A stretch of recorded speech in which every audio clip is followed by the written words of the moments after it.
әкесін кешкі асқа мейрамханаға шақырды. Әкесі алдындағы тамағын байқамай өзінің үстіне төгіп алды. Себебі ол өте қарт кісі болатын. Мейрамханаға келушілер оған жиіркенішпен қарады. Алайда ұлы оған сондай сабырлы еді. Әкесі тамағын жеп болған соң, ұлы оны әжетханаға алып кірді. Ол әкесінің киімдерін тазалап, шаштарын тарап, көзілдірігін жөндеп берді. Олар әжетханадан шыққан кезде, мейрамханаға келушілердің бар назары тек соларда еді. Ұлы тамақ ақшасын төлеп, шығуға бет алып еді. Жанына мейрамханаға келушілердің бірі келіп, былай деп сұрады: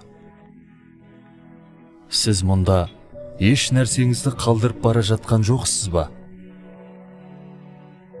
Сонда ұлы: «Жоқ, ештеңе қалдырмадым» деп жауап қатты.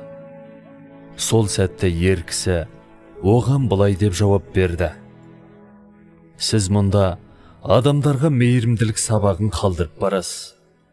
Білесіз бе? Сіз әрі осындағы әрбір әкенің үміт отын ояттыңыз».